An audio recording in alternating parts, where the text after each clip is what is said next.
Welcome to It's Not What You Think, episode 19, recorded on July 2nd, 2021. My guest today is Soren Thompson, an American two-time Olympic fencer.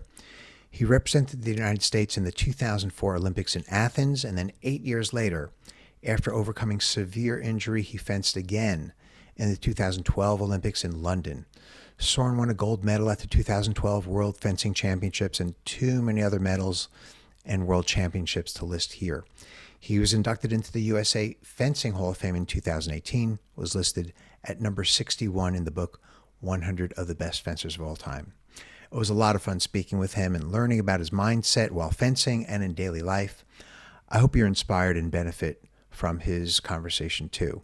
It's Not What You Think podcast is available on all streaming platforms, so please like, comment, share, or subscribe on your favorite platform. That support is enough to continue to allow us to produce this show. Our interviews are with people who may have opinions different from yours or mine, so while we keep an open mind, remember, it's not what you think. So here we are. Welcome to It's Not What You Think. How are you? How was your week? Doing well, thanks. Yeah, it's Friday. Good to be wrapping up a fairly busy week. Looking forward to the holiday weekend this weekend. Good. Yeah, it was good to see you when you were out here, and welcome back to New York.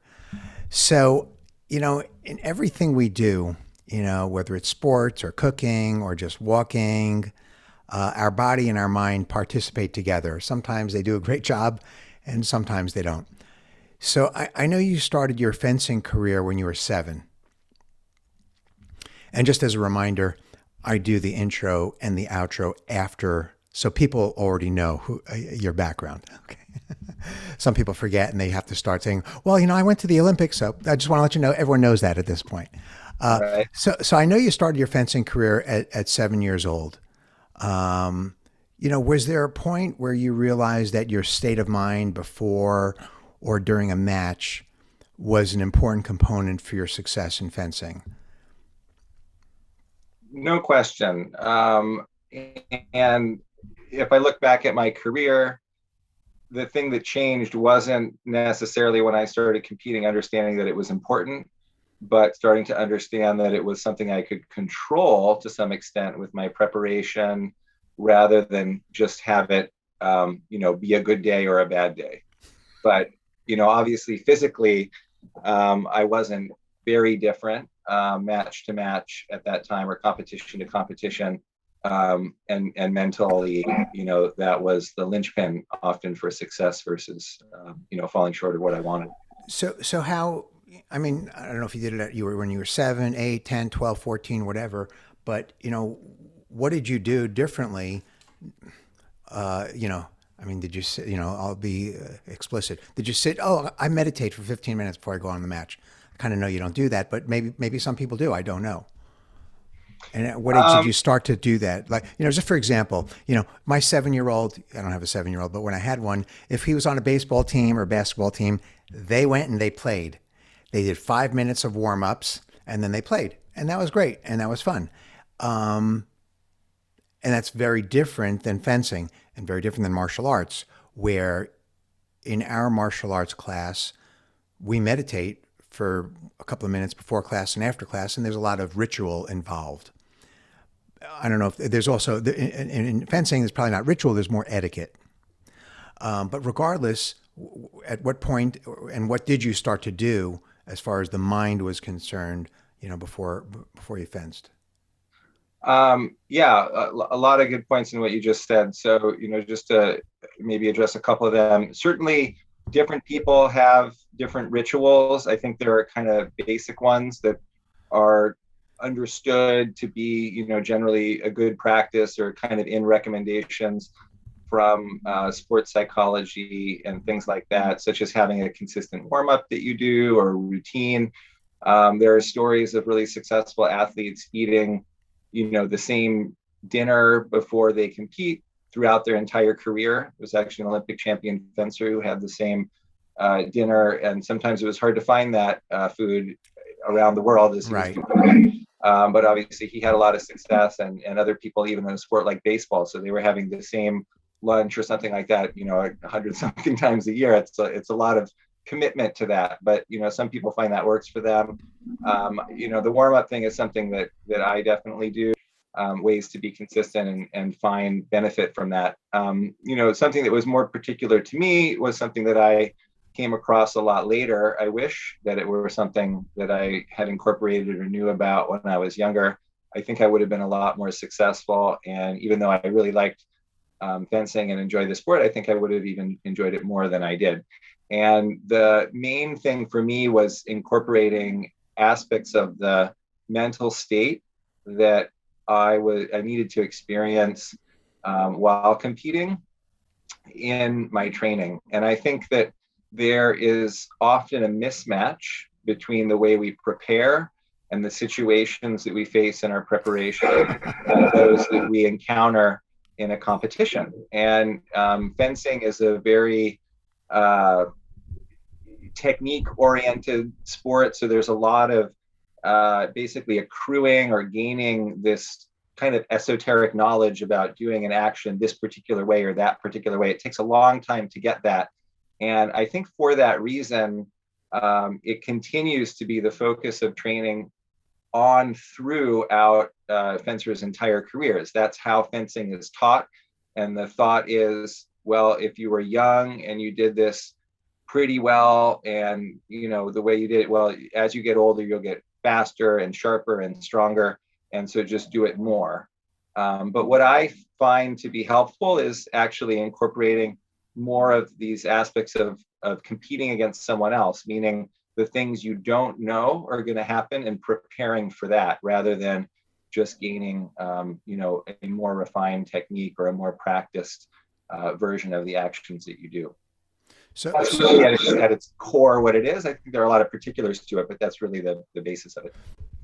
So, most athletes before a match or a game experience, butterflies, stage fright, nausea. Some don't. But there's usually some kind of underlying fear propelling all those states of mind. Now, you've been in thousands of matches, and certainly at the Olympic level as well, and world championships around the world. How do you feel right before a match? What's your state of mind like? What's your body feel like? Well, I definitely hope I have some of that, because if you don't feel anything, that's a problem too. It's an issue if you feel so extremely confident that nothing can possibly go wrong. I mean, I think it's important to be a little bit on edge and to access some of those, human, traits of, fight or flight. Not necessarily you're going to run away from your match or whatever, but your adrenaline is going. Your body is preparing for something more than, going grocery shopping, basically. So some of that is definitely good, and it should be embraced, in my opinion. But obviously, you don't want it to be debilitating in any way, and that's where people run into trouble, I think, when they start to have those feelings. They're uncomfortable, and then they just, basically accelerate on them, and they lose control of the situation and they become overwhelmed. And part of it is experience, especially competing at a high level. You can get outside of yourself. I think that's really the way I would describe that type of feeling. And it's definitely happened to me. And I've observed it with many people as well. People on the cusp of a great victory, for example, they suddenly seem to not be within themselves to complete that match, to get the last touch to win, that kind of thing. The way I would articulate it is that they've kind of joined almost the spectators of what's going on. They're not present. And so I think being present and having a way to be present, and that for me is essentially the same as flow state, is very important. And especially important in those key moments where your opponent can be overwhelmed or you can be overwhelmed. So that's really your opportunity to either close out a match or maybe overtake somebody who's on the, that's happening to them. You have to be very ready to take advantage of their slip up. So what's interesting about fencing and martial arts is that, and different than boxing and basketball and hockey, it's all great stuff for sure. And there's great people that participate in that. So I don't want to put those sports down at all. But you could be really, really jittery, nervous, excited, over the top. And you get into the basketball game, and 1, 2, 3 minutes later, you're okay, and you got another 57 minutes left to go. So boxing, yeah, you don't want to get knocked out in the first minute or two if you're overexcited, but you have, but with fencing and with martial arts, you can't really afford to be over the top excited or not in the flow state or not in the present moment. So I look at those differently. I look at, like one wrong move can really have a strong impact. One wrong move in basketball and baseball is not really going to have that. Does that make sense? It's more Sure. I mean, I think surgical, that strategic in some a lot sense. of it comes down to it. Yeah, I mean, maybe boxing, one wrong move and you're knocked out. So That's maybe true. that one might be up there, but Yeah. it's true. A team you see, yeah, they have a terrible play. They regroup in basketball, for example. They've got a lot of minutes usually to come back on that one. We do matches to 15 touches. And so, you can certainly have a couple of missteps sometimes, but you really can't let something slip away from you for very long. It becomes really, really hard to make up that deficit if you're in it, for sure. And I think martial arts, it might even be more sensitive because sort of like that, you might have a knockout blow or something like that happening to you that might be really hard to recover from. One aspect of fencing, it certainly is a fighting sport, but we're not injuring each other in any way. There isn't much danger to it from the other person, hitting us, for example, with their weapons. So, you see a lot of different physical types of skills applied there, and some people really are not that strong or whatever, and they still make do. So, counting up those points, there's a little bit of leeway, but not much. You're right. You really have to be sharp for as much of the match as possible if you have a good chance of winning. It's a good fencer. When you read about the great samurai, sorry about that's my production crew in the background there. They have a lot to say about everything that I do. They usually wait until I'm interviewing someone, and then they say what they have to say. Get in there. So yeah. they'll stop in about 6 hours. So when you read about the great samurai, also great swordsmen from the feudal Japan, they don't really have, and I'm talking about the highest level, they don't have nervousness, anxiety, stress. I'm not saying they're going to walk to the grocery store in that state of mind, that, but for them it was life and death.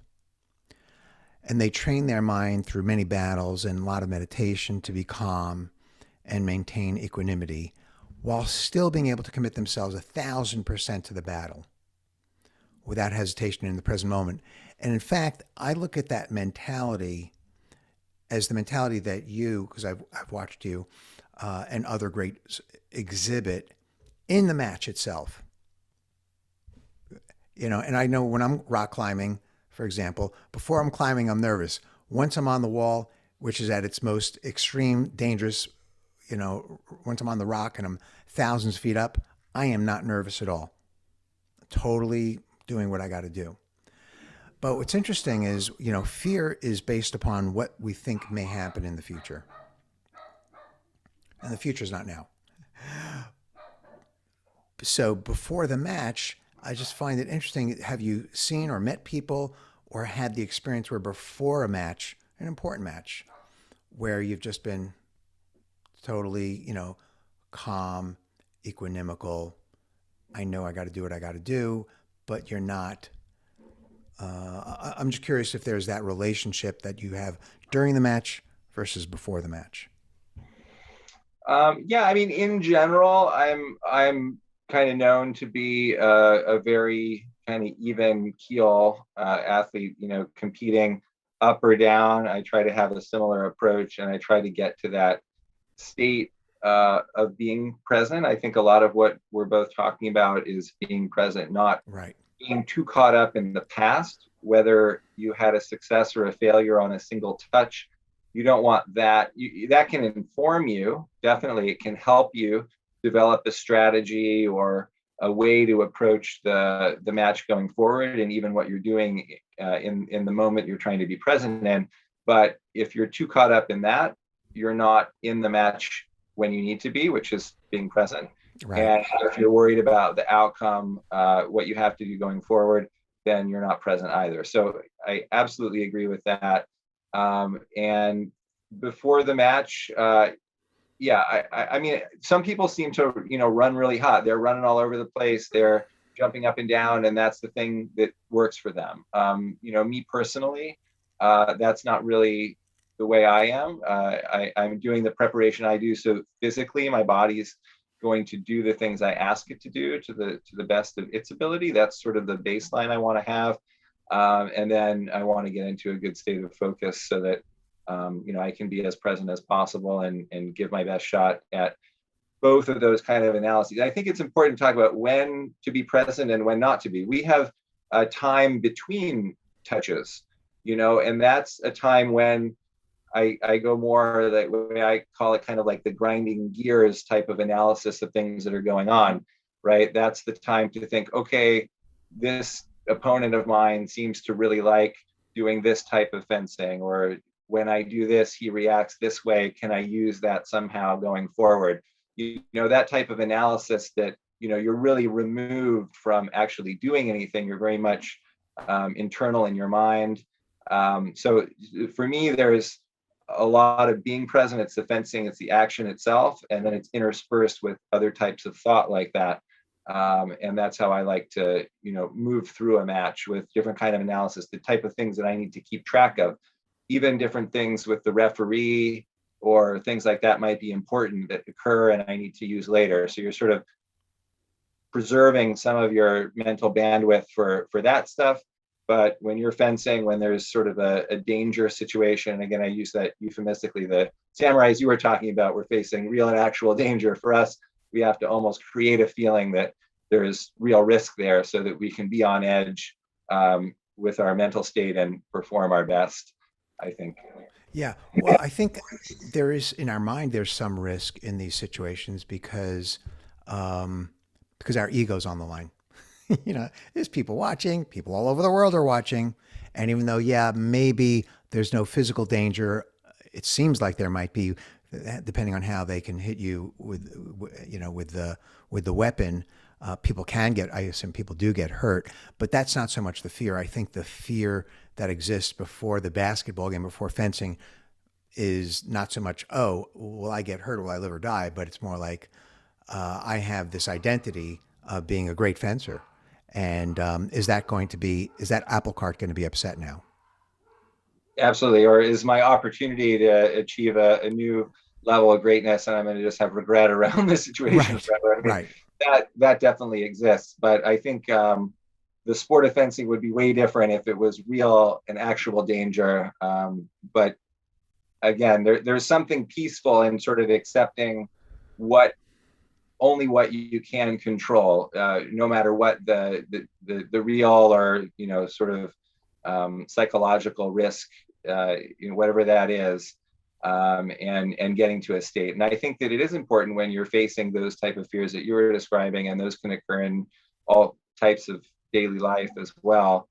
To kind of step back and contextualize what actually is at risk there, in order to have the best ability to come up with a productive solution and work your way through it. That's it's hard to do, but what else is there really? No, very, very well said. During a quick Zen story, during the civil wars in Japan, in feudal Japan, the very typical Zen story. The invading army would come in and take control in one particular village. Everyone fled just before the army arrived, except the Zen master in his temple, who just went about doing his thing. And the general from the army came and said, hey, let me go check this guy out, see what's going on here. Goes to see him. And of course, the Zen master just ignores him. He doesn't give him the deference and the submissiveness to which he was used to. So, of course, the general bursts into anger. You idiot. Don't you realize you're standing before a man who could kill you without blinking an eye? To which the Zen master responds, and do you realize that you're standing before a man who's willing to be killed without blinking an eye? So it's kind of that maintenance of equanimity and just being in the moment, because fear is based on the future. So, anyways, I guess there's other samurai stories that I've read about where two guys would stand, 50 yards apart, in their sword in their position, or they'd have two swords, and they would just look at each other and be in a fighting stance and just watch each other, and they could wait hours and hours until they sensed a weakness in their opponent, at which point they would attack. And of course, they can't show weakness, and that's a common story. I didn't live back then that I can remember, but I've seen similar things like that in the martial arts dojo. So when you're wearing a mask and your opponent's wearing a mask, can you see their eyes? Sometimes you can, but the cues for us, the visual information that we are most interested in seeing are, other parts of the body. And, this is obviously something in, other martial arts as well. Those type of tells what someone's doing, but you have to determine if it's real or not, because a lot of people are good at, showing and faking. And there's just so many little games around that, especially at the high level. And you have a lot of really evolved technique, which, shows you very little.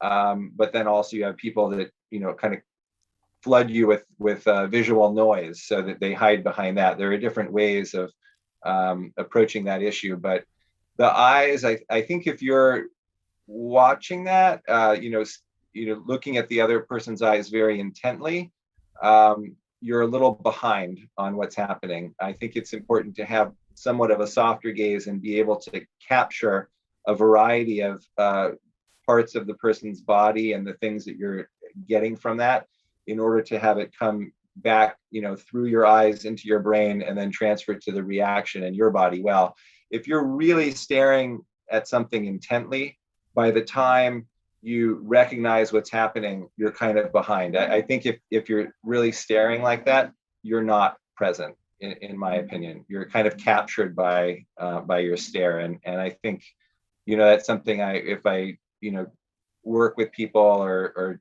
teach fencing, one of the things I notice a lot is when people, their orientation, whether it's something visual and I see their eyes or it's their body, you can really see what their intention is and what they're planning on doing. They're staring at that, they're oriented towards that.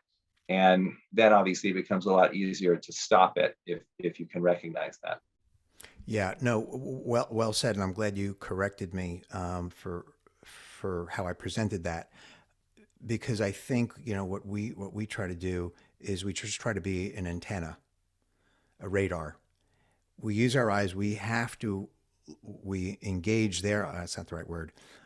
We watch their eyes, but we also open to the peripheral vision and everything else. Because a lot of things, it's not like, okay, here's the most silly example, but it's true, which is the person blinks. Boom. Okay, if you can catch that, great.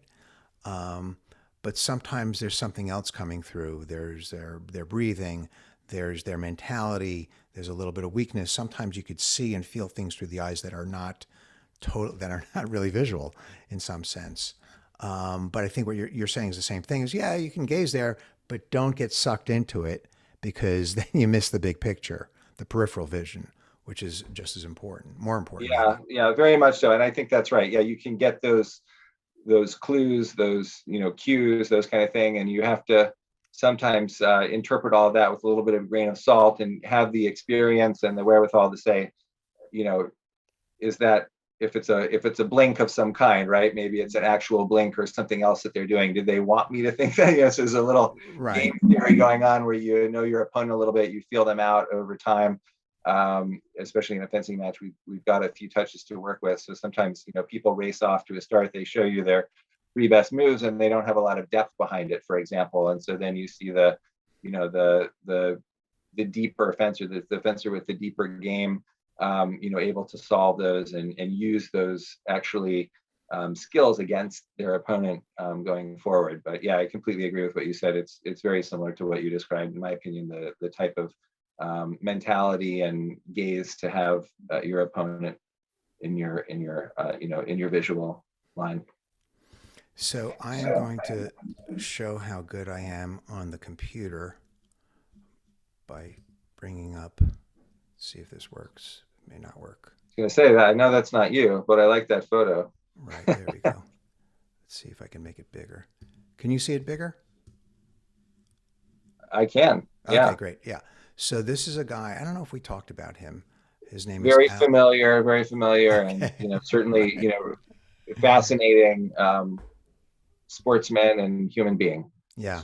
that way. And Yeah. the movie, I think the movie is called Solo, and he's got a book out and all that. His name's Alex Honnold. So I teach a lot of classes on fear and anxiety, um, primarily because the more I teach, the better I get at dealing with it. It's very selfish um, motivation. I'm kidding, but maybe I'm not. So here's this guy, and when I teach classes on fear and anxiety, my question for the class is, how did he get there? Okay, and just to be clear, he's up on, I think it's called Thank God Ledge, and he's thousands of feet up, and there's no rope. So he got there, of course, by climbing, but how did he get there over the days, weeks, and months? Even though he just started the climb probably a few hours ago, and very unique, like you said, he does feel fear, but typically not when climbing. And even though his life may be on the line every moment of the climb, so he's trained extensively for months and months, maybe even years, on this same route with a rope, so that by the time he's ready to go without a rope, he's already in that meditative state, and not fearful. Any thoughts come to your mind when you kind of see that, just from a, because I know you work with, great fencers have to work with that as well. Yeah, certainly, and I did see the movie, and I Okay. think it's a fantastic movie.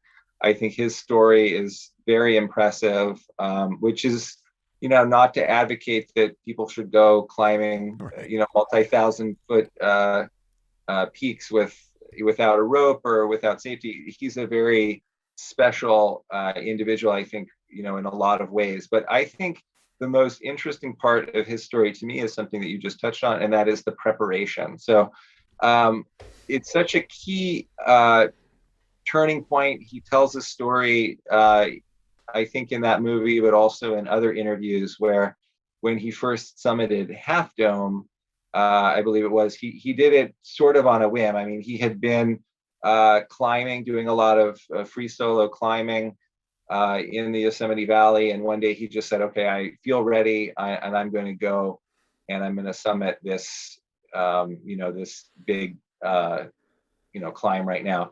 And most of the way up, he came into a place. It wasn't technically that hard, but he froze and he became afraid and he was locked up by his fear. And he couldn't bring himself to move into the next movement, basically, and complete the climb. And my interpretation of what he described, it was something like a panic. And he had to calm his mind. I mean, really, if that continued, he would die. There's no way out of there other than for him to solve that situation himself. And I think it's interesting to think about that, what we would all do in that situation. I mean, we're not trained climbers maybe to his extent, so I know I wouldn't make it all the way up to the top. But if you're faced in a situation like that, you do have to rationalize it, I think, and solve the problem and do your best. I mean, that's really all you can do in the next moment. And he did that. He obviously lived. And what's important then is it caused him to change the way he approached these types of climb, not to be scared and not climb anymore, but to become completely obsessive about the preparation and become so prepared for every part of the climb. And just the way you were saying, the hours spent studying every part of it, even grooming the rock faces to remove loose stones that might, be an unfortunate kind of thing. He would reach for it, it would crack off, and something like that. Taking all of the chance, or at least as much of it out that he can, that he could make these very unsafe situations safe enough based on his preparation to then be comfortable with them. And I think that that's just a lesson for anything we do. If we want to feel confidence, it comes back to the preparation. And I know I feel a lot better and I compete more consistently well if my preparation is where I want it to be. And I think that's the story, rather than some sort of unusual part of his brain that can control fear, or a physical freak with this kind of strength or anything like that. When we look at people who succeed in sport, they're not doing it by chance. The ones who do it consistently well are preparing incredibly well and hard, and that's often an untold story because it's not the glamorous part of the activity. Yeah, I mean, it's very well said. Thank you for explaining that and highlighting that. When I teach martial arts now, I tell people, hey, what you're going to do in class now, that's what's going to happen to you in real time. If you ever have a situation out on the street. So if you're giving 100% of your effort right now, you're doing your best, and you continue to do that on a regular, consistent basis, then when life shows something uncomfortable, unpleasant, dangerous, whatever, it could be a physical situation, it could be something at work, you are now in the habit of doing your best, and that's all you can ask. So that's a great point. He got there because he practiced over and over and over again.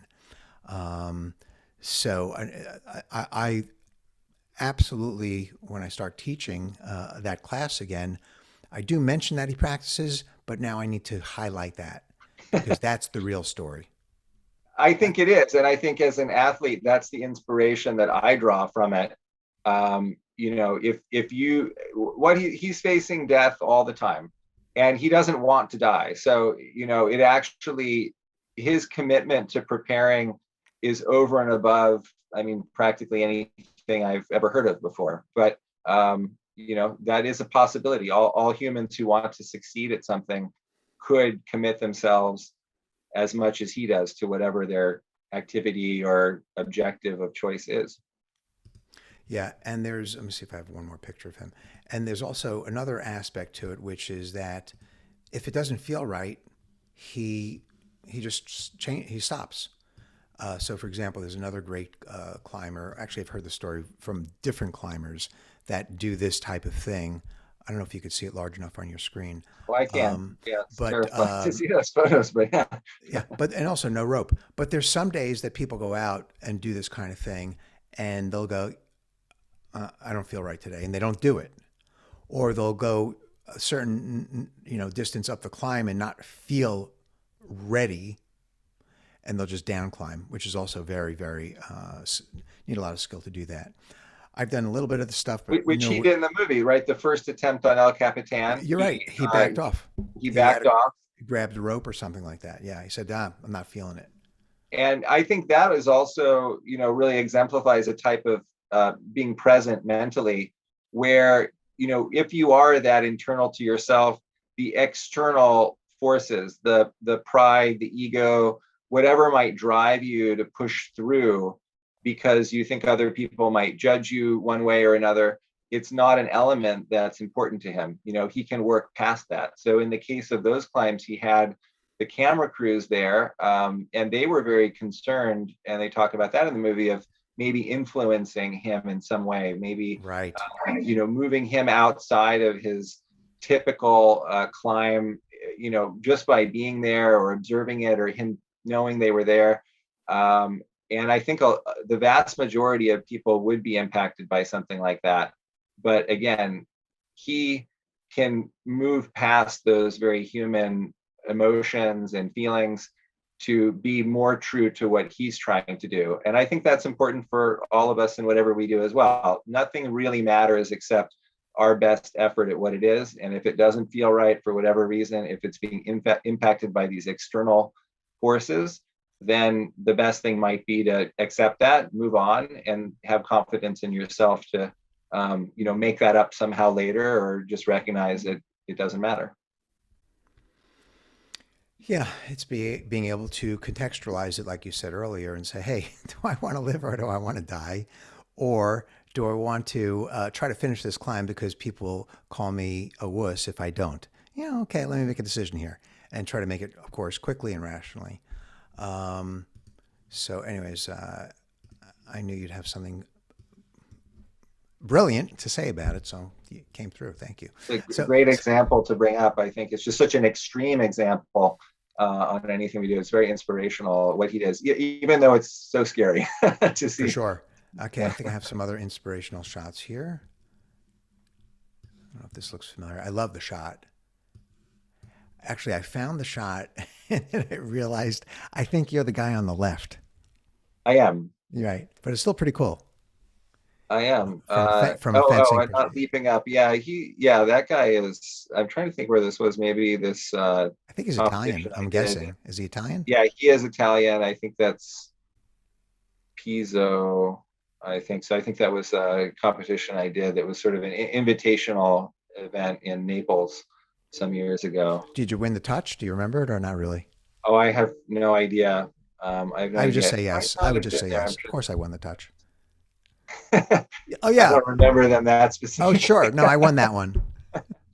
No, but yeah, you did find me. Although I had to look at myself kind of carefully there for a second because it's actually different shoes than I usually wear, which is funny. But oh, actually, I think this is a demo we did in Philadelphia. Sorry, now I'm remembering. No Okay. idea. No idea. It wasn't a real competition.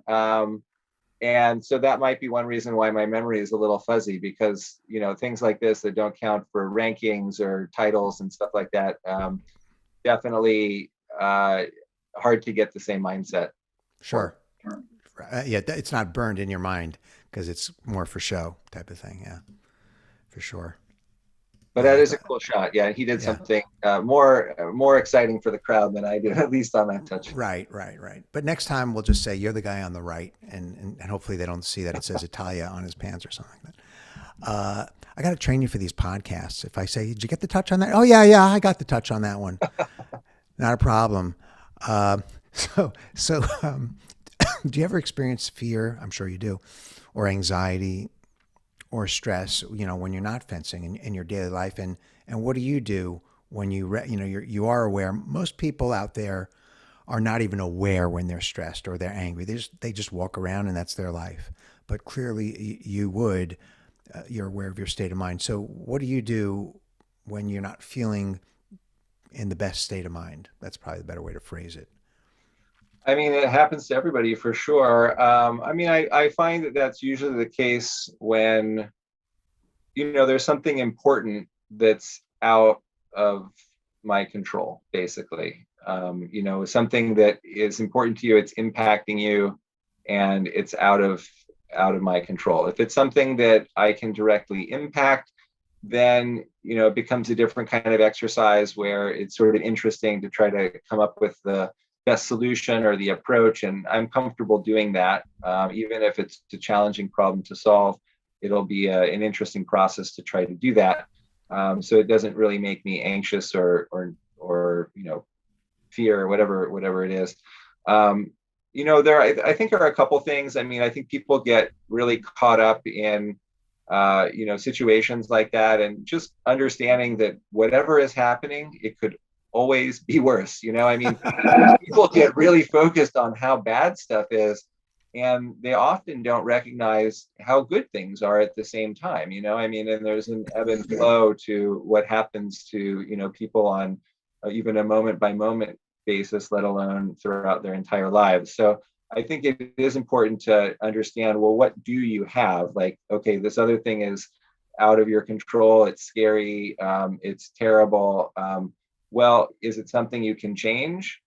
If not, being really worked up about it, isn't a productive feeling to have. So to focus on what about it you can do anything about, that's helpful, I think.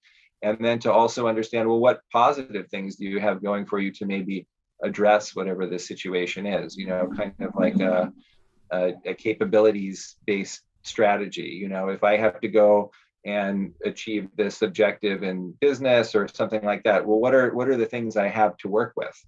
Wherever I'm working might not have the bank account of an Amazon or the products to sell like this one, but what do I have that I can go work with to go be successful? And worrying about the things that I don't have that other companies have, for example, just isn't going to help me. I'm not going to have that stuff. It's not magic.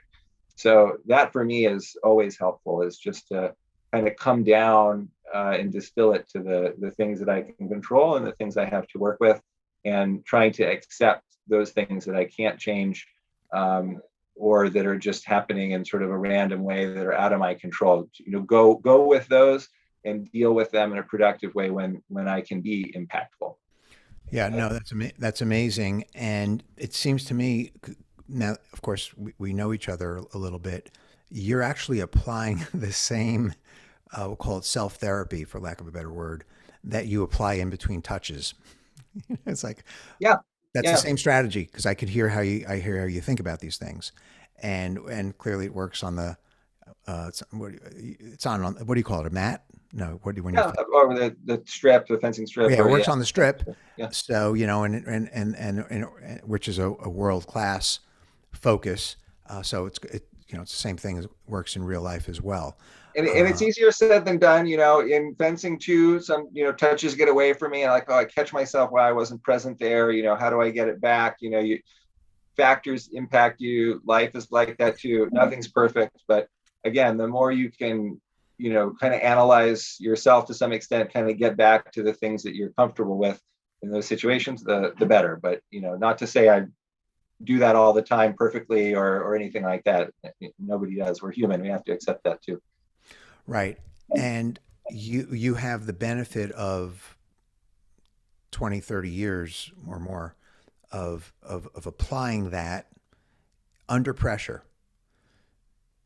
Most people don't have that. Most people, they just have, we'll call them normal lives. And then all of a sudden, there's a divorce, or you lose your job, or there's a pandemic, or some loved one gets sick, whatever it is. And so people are typically not capable of dealing with that level of stress, annoyance, anger, irritation, et cetera, et cetera. Whereas you clearly have that ability to kind of talk yourself through a very rational and real way out of that emotional state. Is that accurate?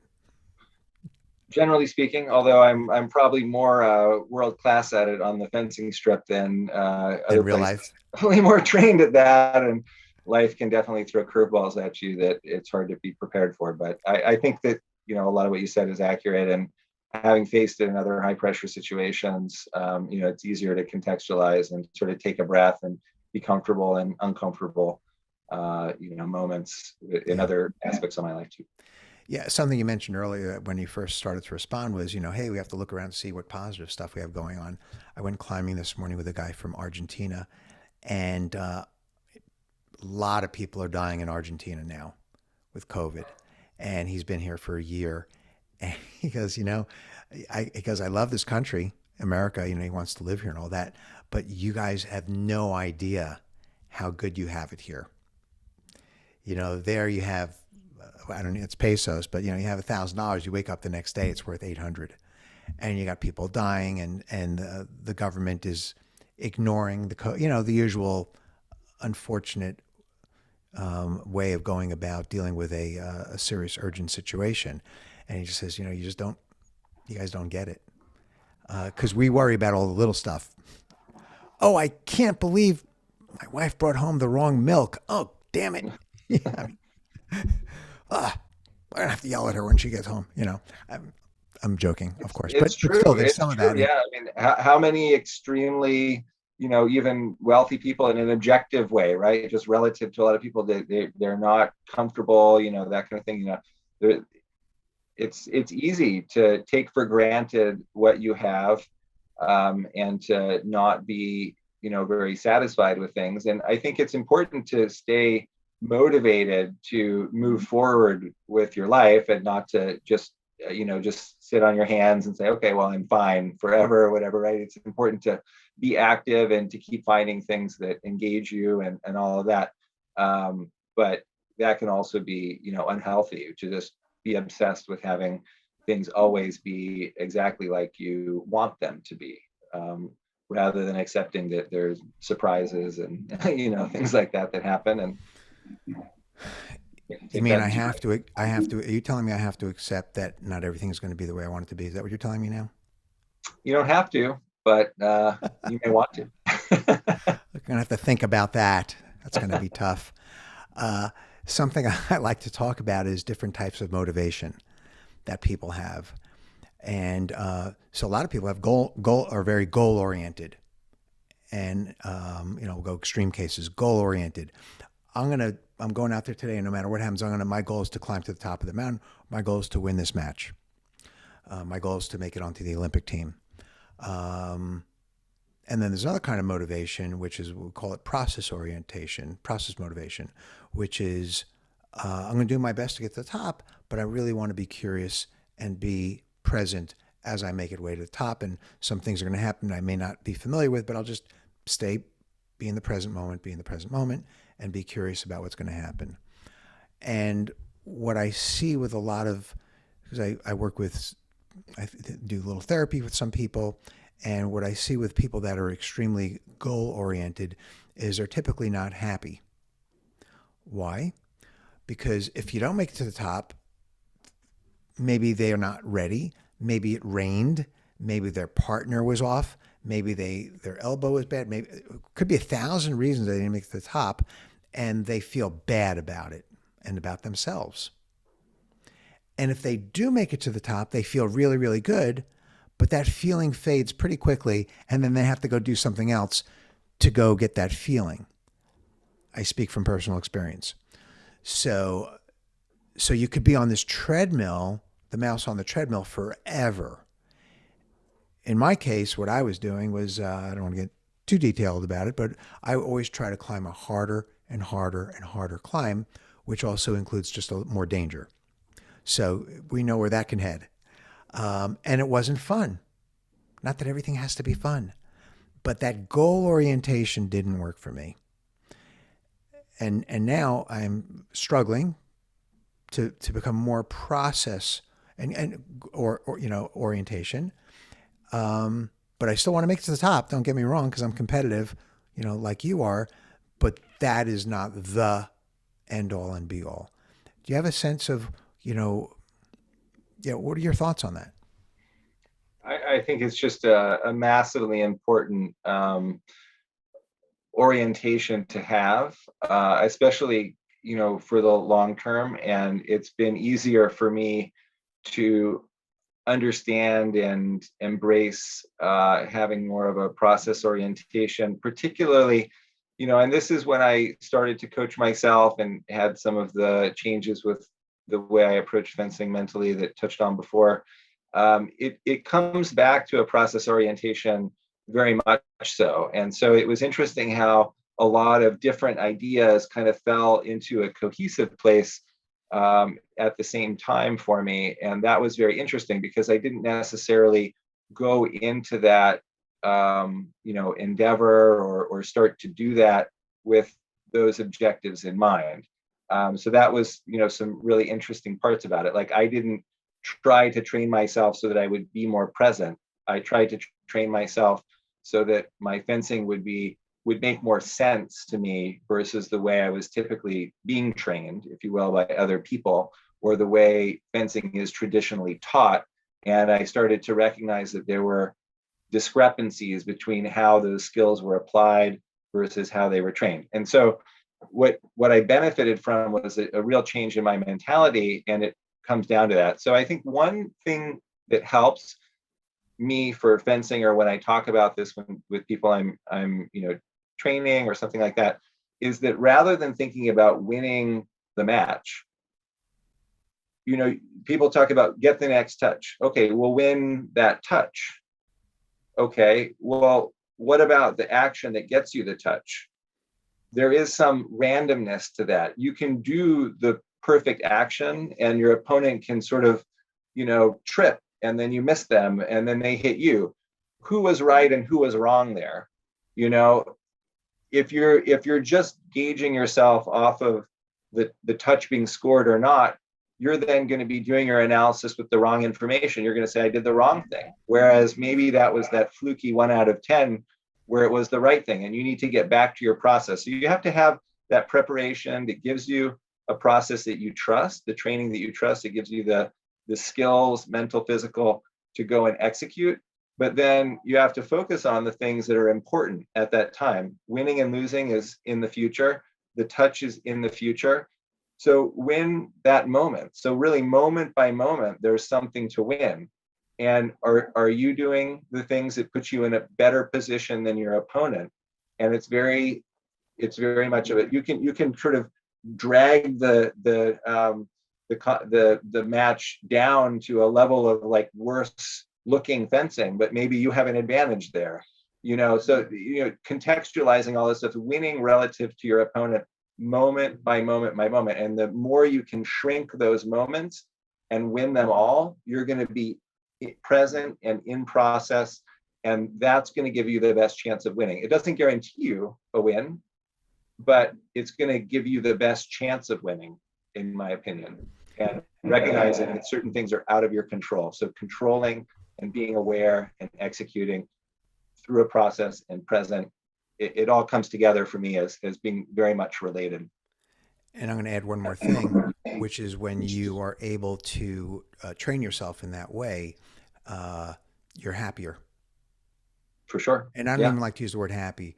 You're freer. You're a freer person because you're not going to be bogged down with, I won, I'm happy. I lost, I'm not, it's like, okay, well, good luck with that mentality. And don't get me wrong, I like to win.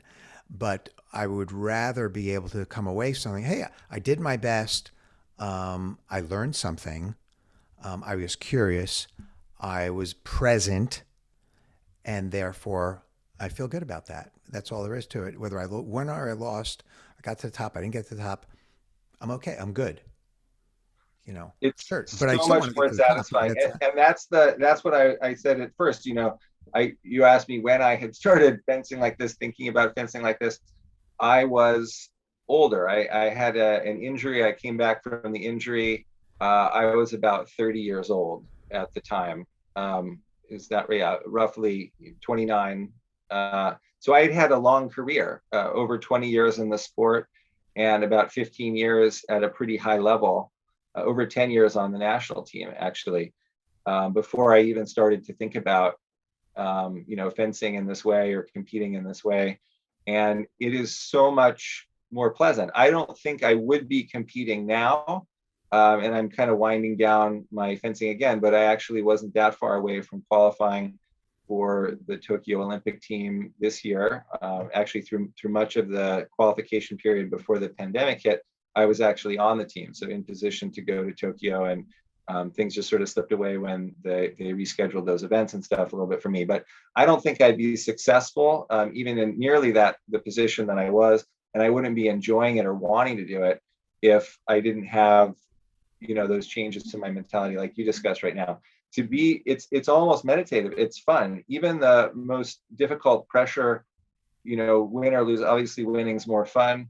But I come away from a difficult practice physically tired, which feels good, but mentally very rejuvenated. It feels great. And previously, there was always this incredible pressure to guess correctly, basically choose the action to do that I would do against my opponent, and then execute it perfectly. So two things to do really well or perfectly, and you got to get them both right at the right time. Guess right, execute right. Everything else is like total failure. And so many things can cause that to get derailed. Instead, now it's just being present, training myself to be ready for different things that occur, and it feels great. And being open, just for our listeners. So you were in the, and I mentioned it earlier in the introduction, which we haven't heard yet or recorded, but you were in the '04 Olympics and you were planning on qualifying for the '08 Olympics in Beijing. And in that process, you tore your hamstring off the bone of your right leg, and you retired. And when you came out of retirement in 2010 to focus exclusively on fencing, you decided you didn't want to coach. You were going to just execute and become your own coach. That's the background. I fit 3 or 4 years of your life in 32 seconds there.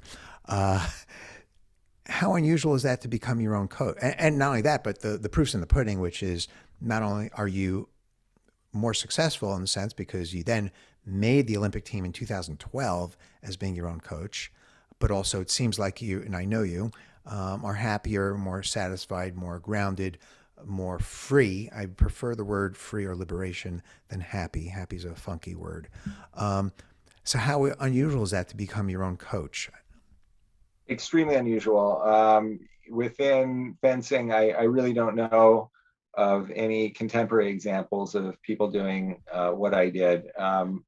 There are some examples of people kind of pulling away from their traditional coaches and maybe working with their spouse or somebody like that who was in the sport as well, somebody they were comfortable with, and having just a different kind of relationship that was helping them prepare. But I'm not aware of any high level fencer from any of the really serious countries. It didn't do it out of complete necessity, like they were the only fencer from some country or something like that. And even then, I'm not really aware of it. But when I started to coach myself, I would just go into the gym in the morning on my way to work and just think deeply about my technique and do footwork, do movement, and practice hitting essentially like these dummies or the wall and every aspect of that, and think about how it would integrate into my fencing.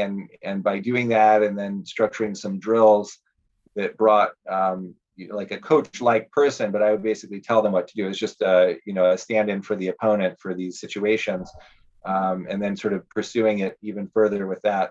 I got this very interesting integration of I like to think of it kind of the mental, the physical, and the technical all coming together. So I trained very hard in strength and conditioning training in a way that I felt supported the technique and the type of fencing that I wanted to do, and helped me compensate for the inherent issues that I had from injuries, the one you described and some others. So I tried to make up for the fact that I had this avulsed or completely detached hamstring that made me less able to use my lower body like I wanted or had in the past.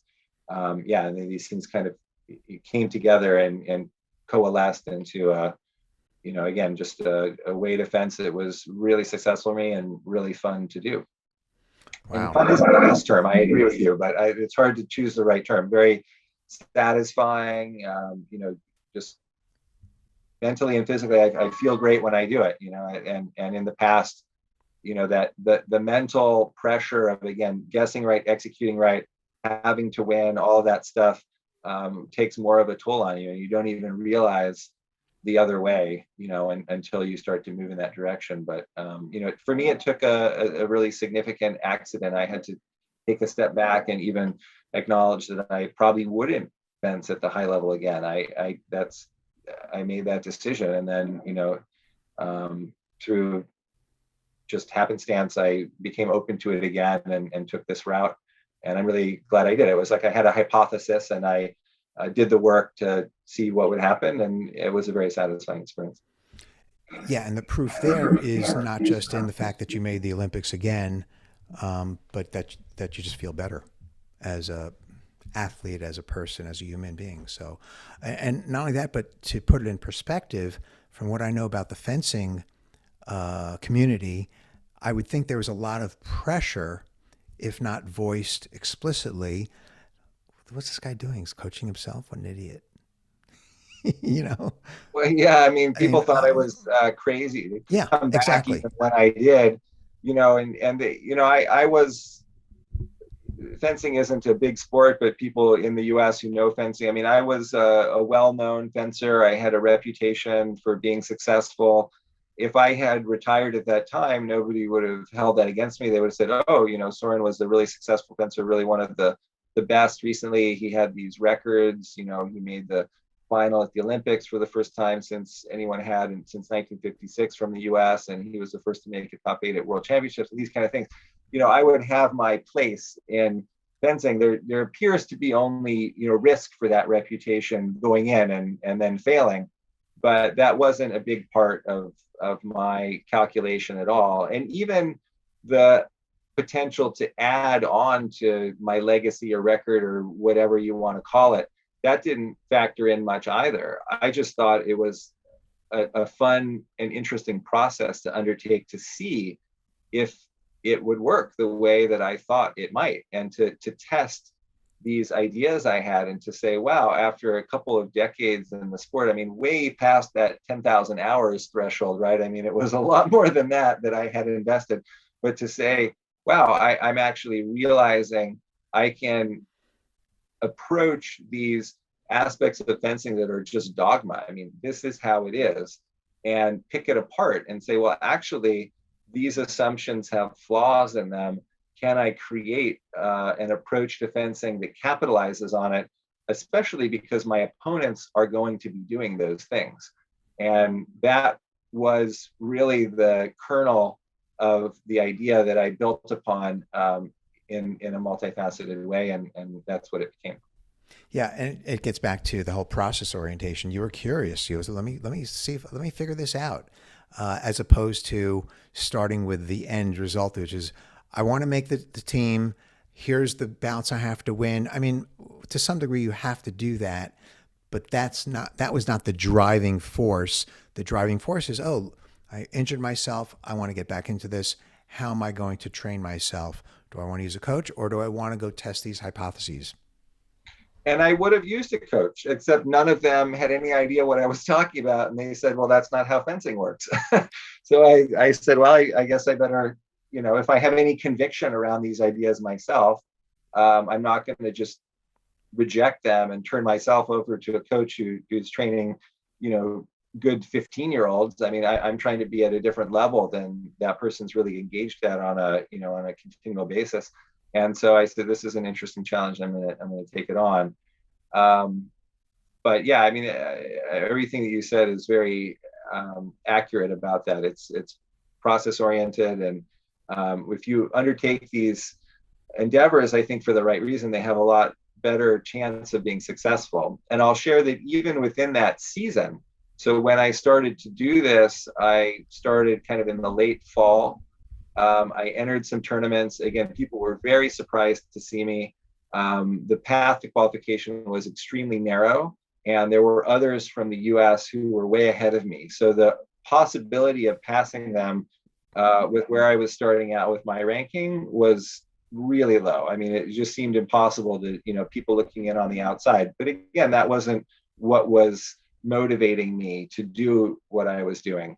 And I did pass them, and I actually took hold of the qualification from the Americas hemisphere. So we have spots that you qualify through from the world.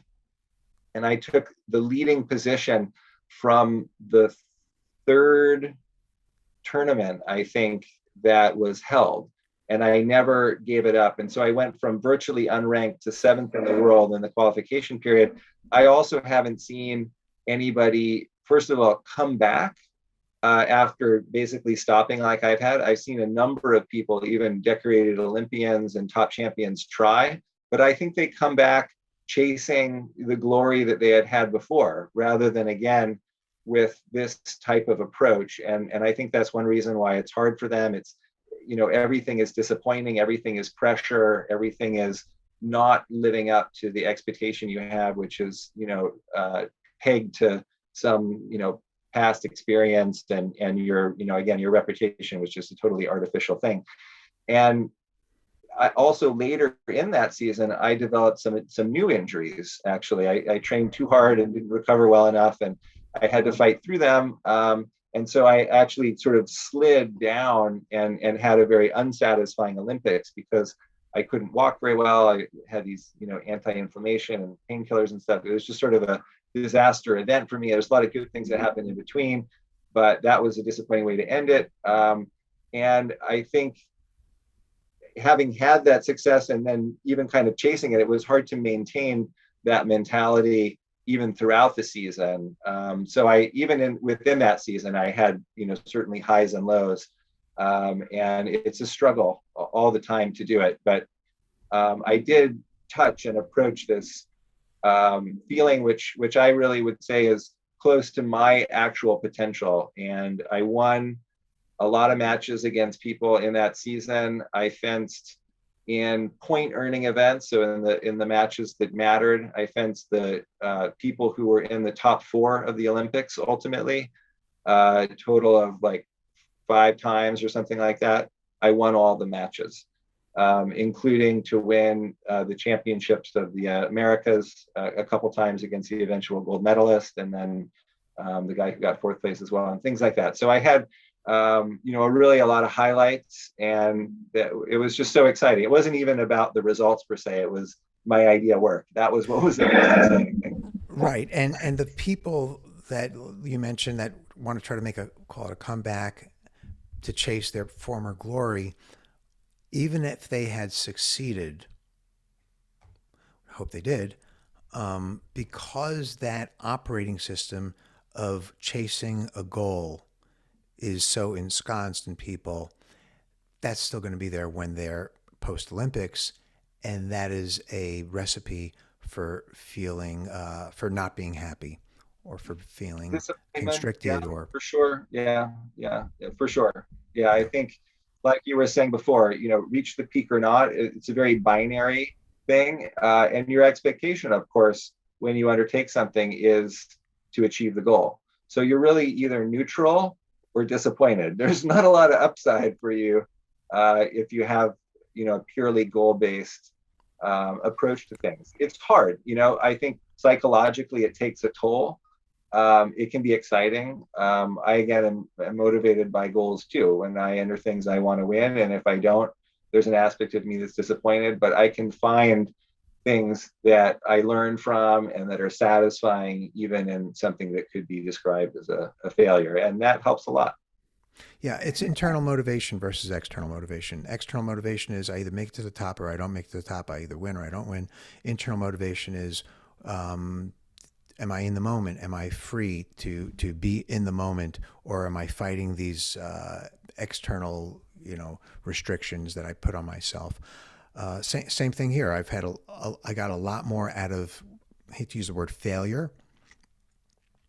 I got a lot more out of a lot of climbs that I did where I never made it to the top, or I made it to the top with a lot of falling, than that one time that I made it to the top. I felt great, but then it's gone. So I'd rather have the intrinsic internal motivation, which just stays with you and grows and grows and grows the rest of your life, instead of that thing that's just, it's there and it's gone. Anyways, I think when you and I spoke about a year and a half ago, did we talk a little bit about using the sleep state or the dream state for athletes? I don't know if we. I think you mentioned it. It's not something I'm very expert in, that's for sure. I mean, I know sleep is really important, and when I don't get enough, that's a problem. But I think that's an area that you know much more about than I do. Got it. So yeah, I'll just touch upon it. I don't want to go too deep into it, but there's a lot of studies now, which I'm aware of, which I wasn't aware of a couple of years ago, showing that athletes that practice their sport in the dream state, meaning you have to have an awareness that you're dreaming. Most of us don't. We're dreaming. We have a nightmare. We hate it. We try to, whatever, we fight, we get out of it, or we enjoy it. We have sex in the dream state, whatever we do, but we're not aware that we're dreaming. So that's kind of the first level. And a lot of athletes that are aware that they're dreaming in the dream state and then are able to practice their sport improve in their waking state, because they get closer to how the mind works and they can do things in the dream state that transfer over into the waking state. So I didn't remember if we had talked too much about it. Very interesting. Well, I think when you do something like I've done fencing, and you've done martial arts and rock climbing and things like that, there's an aspect of what you do, for better or worse, just speaking for myself, it's very obsessive. That's what it is. You're chasing a type of perfection and that kind of thing. And it's hard to take much of a break from that. And that's not necessarily, a bad thing. I think, it as long as you're doing it, with knowledge of what you're doing, I guess, if that makes sense. I think, people can be obsessive in destructive ways too. For me, it's been, an incredible journey in my life and all that. But definitely there are times when, I think about fencing in ways that are sort of like you described. I wouldn't have maybe used those same words, but definitely when something's always on your mind like that, it's coming into your conscious and even subconscious quite frequently. Yeah, and it would be interesting if there are techniques for training exactly what you said, because the more you can do something rather than sort of randomly or by chance, but because you direct it, then that's going to be more successful for you. Yeah, yeah. It's basically getting.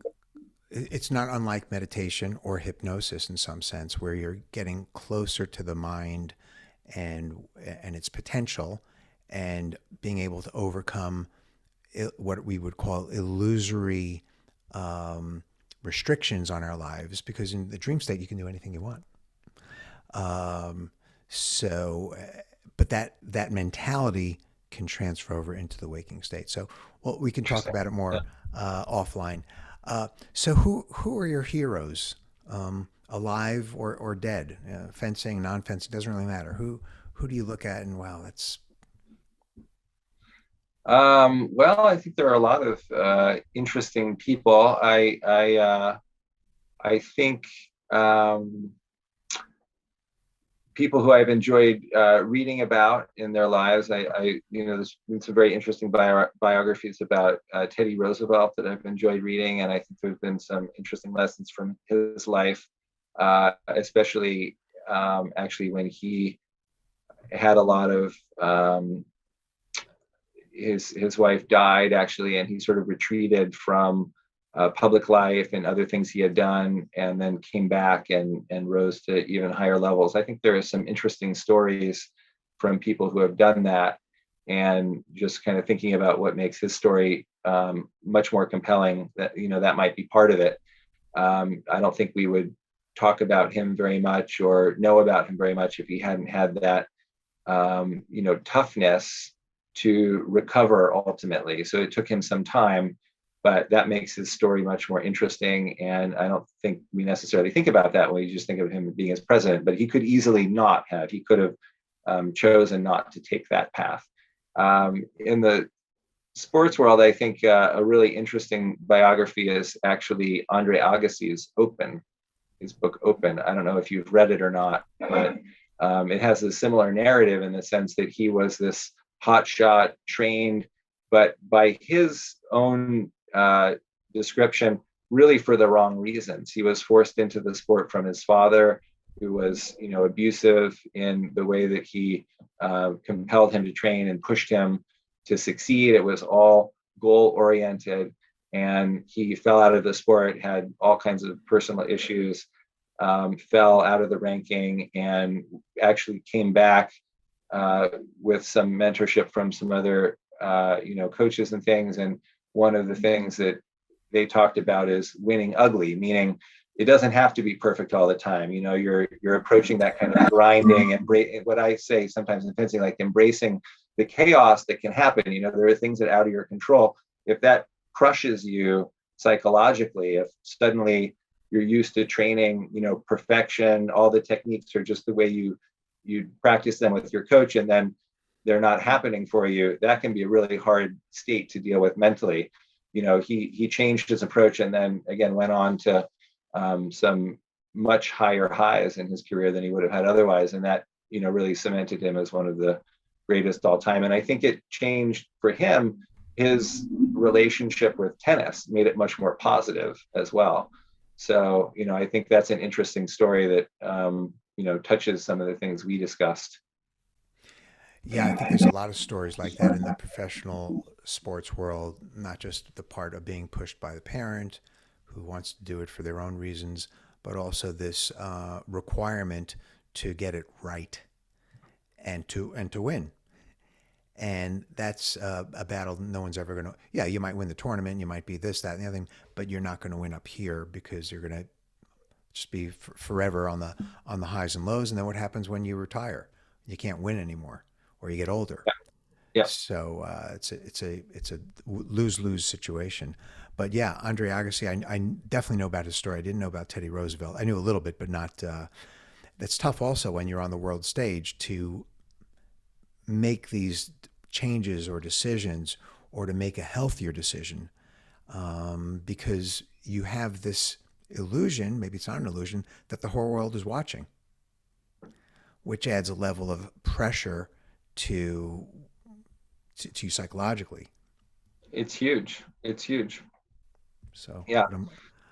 but I definitely will read more about Teddy Roosevelt now that you've inspired me, and so is and Andre Agassi. I knew about him, but I didn't. I don't think I read the book. It came out a long time ago, I I believe. recommend the book. I think Yeah.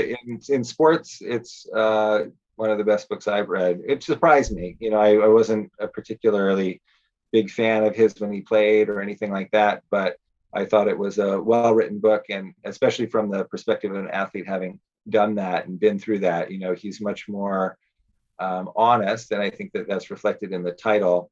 And that's much more helpful to just not have someone kind of narrate their successes and sugarcoat everything and say I was great and I won all this stuff. That's nice, but certainly not that interesting, and it's hard to derive much to learn from it either. Well, I look at those two inspiring stories the same way. Frankly, I look at now that I don't know that much about fencing, but now that I've done my X number of days of research on Soren Thompson, I know a lot about Soren Thompson, and uh, and I find what you did to be extremely inspiring. Same thing, in that you had some success, a lot of success, but then your hamstring was torn, other injuries, you were tired, and you came back. Not only did you come back to win, which was not necessarily the goal, it was one of many goals, but you came back with a much healthier way to approach it, state of mind, and just being a healthier, happier person. So that and the odds were way against you. They just were. For lots of different reasons. You know more of them than I do. But having read about it and thought about it, so you overcame the odds to end up in some place that's just a lot freer, a lot more liberating, and in some ways a lot more successful as well. So, on that happy note, I wanted to say thank you for making the time to talk with me about some of these great topics and to share with me and listeners your story. It's very inspiring. Thank you, Marty. Thank you for the opportunity. Real pleasure always to be with you, speak with you, and excited to have been a part of your podcast. Great. Thank you. Talk to you soon. Thank you. Stay safe. Take care, you too. All right. Take care. Bye bye. I hope you enjoyed my talk with Soren Thompson. Please like, comment, share, and subscribe to the It's Not What You Think podcast on YouTube or Spotify. That really helps us to continue to produce these episodes and invite other guests from around the world. If you have any questions, comments, or concerns, or would like to hear any specific guests on the podcast, please share my email, mortylevine@gmail.com, or visit mortylevine.com. Remember, it's not what you think.